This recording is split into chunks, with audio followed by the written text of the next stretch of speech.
please stay home Super Bowl Sunday. That's the word from Dr. Anthony Fauci, saying now is not the time to be around anyone not in your bubble.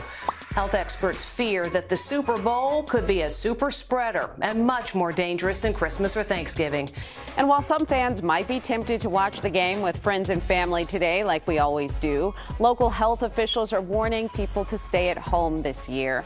Some Super Bowl parties may have become super spreaders. And there is some concern that Super Bowl gathering could lead to a super spreader event. Many not wearing masks, raising concerns the Super Bowl could be a super spreader. In the U.S., health officials are urging Americans not to attend Super Bowl parties this weekend. There's concern the festivities could turn into super spreader events. Dire warning today that the Super Bowl may become another super spreader event. Every time we do have something like this, there always is a spike, be it a holiday, Christmas, New Year's, Thanksgiving. Dr. Fauci went on a media blitz pleading with Americans to stay away from Super Bowl watch parties. As much fun as it is to get together on a big Super Bowl party, now is not the time to do that. There is growing concern that the Super Bowl could become a super spreader event. Doctors are asking fans not to host parties and to watch the game only with members of their households. Super spreader. A small proportion of people are responsible for the large majority of the spread. These are what we call the super spreaders. It's the Super Bowl, not the stupid bowl. Don't bring multiple households together and create a super spreader event. What people worried would be a super spreader Super Bowl ended up being super safe. Local health officials say Super Bowl 55 was not a super spreader event. So this did not turn out to be the super spreader event so many had feared. The Super Bowl was not a super spreader. This was not, as you mentioned, a super spreader event. The most transmission during the time of COVID surveillance came from private gatherings in homes. Watch the game and enjoy it, but do it with your family or with people that are in your household. The transmission that was occurring after the Super Bowl was the family get-togethers, the household parties. Experts say the mostly unmasked crowd at the Capitol on Wednesday raises the possibility of a super spreader event. Will the storming of the Capitol turn into a COVID-19 super spreader event? One of the darkest days in American history may also be a massive super spreader event. They were super spreaders. I think it'll turn into a super spreader event. Our super spreader president, he doesn't need visitors. He's getting ready to hit the road, spreading little bits of COVID everywhere he goes, like Donny Appleseed. There are real fears that gatherings like the one we saw this week in D.C. will only make the pandemic worse. It definitely has all the elements that we are concerned about when we think of spread of coronavirus. USA Today says he and his entourage have infected or exposed at least 6,000 people in 5 states, beating the old record set by Motley Crue. What occurred 2 days ago is going to turn into a super spreader event. Today, Trump was in Michigan for one of his super spreader rallies. Are you convinced this is going to become a super spreader event on top of everything else? I did feel that it was a super spreader event. In fact, I said it to journalists that interviewed me right after. Now that the rioters are heading back home, is there a risk that they will spread the virus to points across the USA? Things are so upside down in this country. Today, Stormy Daniels called him a super spreader. Wrong. Come on down and get a big wet hug from Grandpa Droplets. He's ready for you. Meanwhile, they don't want to talk about the real invasion, of course, happening right now at our southern border. We had around, 800 people marching into the Capitol on January 6th? But we could see hundreds of thousands of illegal immigrants breaching our border by the end of the year. More than 100 illegal migrants that were released by Border Patrol in Texas have tested positive for COVID-19. According to officials, border cities in Texas do not have the authority to stop illegal migrants who test positive for COVID from traveling into the country. Congressman, it's always great to see you. A few weeks ago, Biden was releasing illegal aliens right into Texas without screening them for the China virus.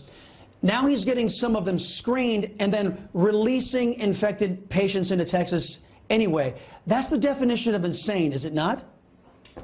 Absolutely. I tell you what, it's a definition of Neanderthalism.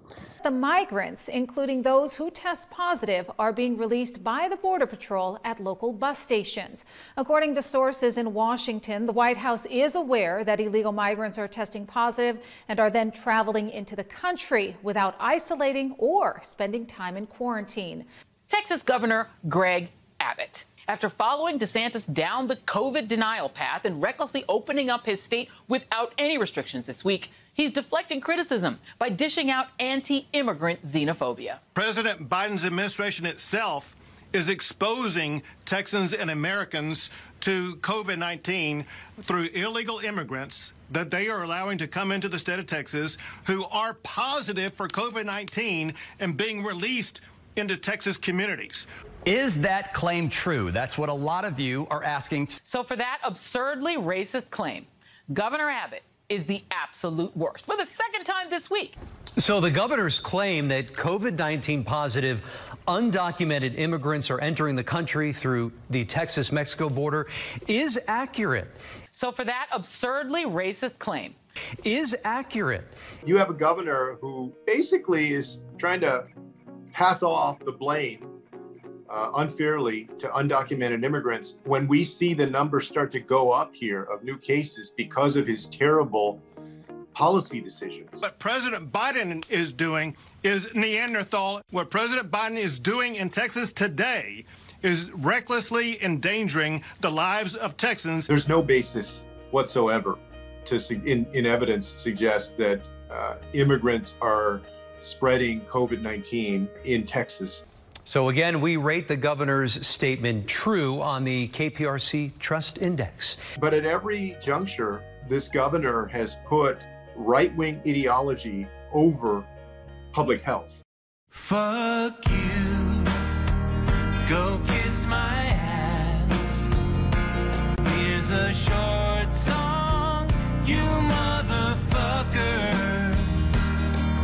I hope that you get run over by a car.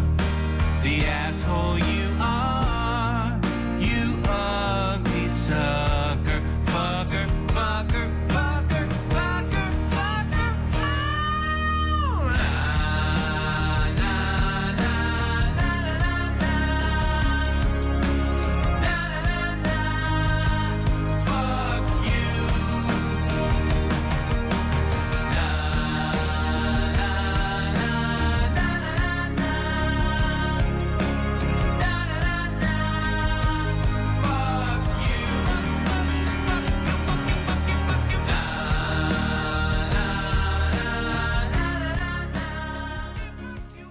Border security is strictly a federal responsibility. The federal government alone has the responsibility to test, screen, and quarantine illegal immigrants crossing our border who may have COVID. He goes on to say, instead of doing their job, the Biden administration suggested they didn't have sufficient resources and remarkably asked Texas to assist them in aiding their illegal immigration program. Texas refused, he says. If they don't have the resources, don't let them in. He says, one more sentence, we will not aid a program that makes our country a magnet for illegal immigration. They're setting up an Ellis Island-like center. They say people are going to come in, they're going to get screened, they're going to get processed, and they're going to be let into our country within 72 hours or deported. And please don't tell me that they're all testing negative for coronavirus. This is going to be incredible, and the number is now 500 families a day coming through. That is heading to a 20-year high. But they cannot stop them from getting on the bus and going throughout the interior of the United States. Jen Psaki said yesterday the Biden policy for coronavirus testing is being done by the non-government organizations. And then if somebody tests positive, they say, you know what, you probably shouldn't go anywhere. We'll give you a hotel room. But they can't stop them. And invariably, they're getting on the bus. Psaki said yesterday, the administration guidance is if they test positive, somebody should social distance and wear a mask. But that's the guidance. They're not saying, no, you can't get on the bus. They're just saying, you probably should stay away from people. So they are okay with putting people who are coronavirus positive on buses and just scattering throughout the United States of America. Joe Biden is trying to stop coronavirus, but he is spreading it by allowing this to happen.